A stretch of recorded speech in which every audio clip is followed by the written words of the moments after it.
2025 is not a statewide election year. Still, several elected officials took the stage at the Neshoba County Fair today. 12 News political reporter Cameron Smith joins us now live from the fair. And Cam, talk about today's headliners.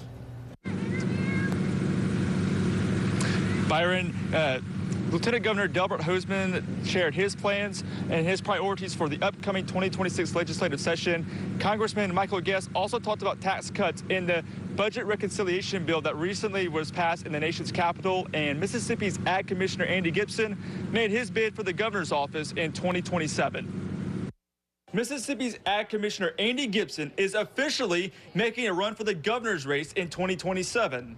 If Gipson is elected governor, he will continue his focus on agriculture. I think that agriculture has always been the focus of policy in Mississippi in a lot of ways. I don't think it's been the focus of late. I think it's been a lot of attention on other industries, not knocking any other industry, but I want to remind people agriculture is our biggest industry. Gipson says he's against raising taxes. I asked him if he supports the gas tax increase that went into effect on July 1st. I opposed it then, I oppose it now. I communicated that opposition.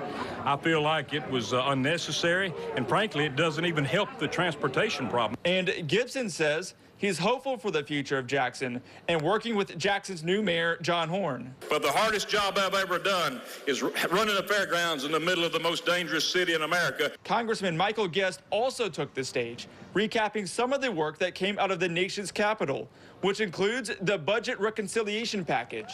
We have prevented the child tax credit and the standard deduction taken by 90% of all filers from being slashed in half.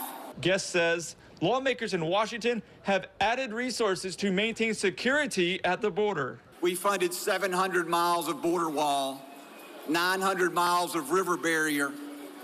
We're going to be employing 3,000 additional Customs and Border Patrol agents, and we are investing $3.5 billion in new technology that will help stop narcotics and human smuggling. Lieutenant Governor Gipson and Hosemann focused on his priorities for the 2026 legislative session when he took the stage in Neshoba this morning.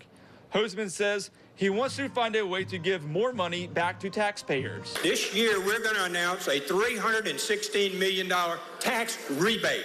Hosemann says this would allow the state to send 15% back to taxpayers. I can't guarantee everybody that we'll have an annual rebate. We're going to continue to cut taxes every year. But if we've got additional funds, we ought to give it back to the taxpayer. It's their money, first of all, and we have enough to run the state. Another one of several priorities for Hosemann is to increase incentives for retired teachers to come back. Kind of crazy legislation that was passed a number of years ago that says you can't get your state retirement and there's a penalty that goes with that. We were looking at that yesterday, so we'll have some new legislation that doesn't have any penalties for you to go to work as an educator. Hosemann and Speaker Jason White are also interested in finding dedicated funding for the public employees retirement system. All of today's speeches will be on our streaming app WJTV Plus starting at 6:30. Live from Neshoba, Cameron Smith, 12 News.